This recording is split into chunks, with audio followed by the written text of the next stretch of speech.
Most spinner wheels are not built to last, but you don't need a new Suitcase. Whether it's a Samsonite, Travelpro, or even a Rimowa, this is a universal fix. You can find replacement wheels for almost any model on Amazon. Just measure your wheel diameter and the thickness to find your Suitcase or carry-on wheel replacement. I'll put a link in the description to help you find your match. First, break off one of the double wheels with pliers. Wear eye protection here. This gives you a solid grip on the axis so it doesn't spin while you saw through the metal. Pro tip, if your axis is stuck like mine was, you can use a drill bit slightly smaller than the metal. The friction hit softens the plastic grip just enough to slide the tube out effortlessly with pliers.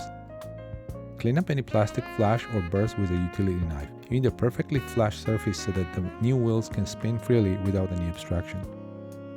Slide the new wheel on, decorative side out, and add your washers. Most kits include everything you see here.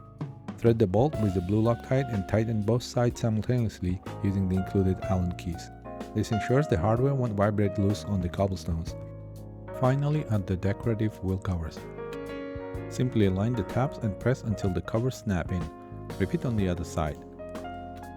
Smooth, silent, and safe from the landfill. Check out the description for the tools and the wheels I used.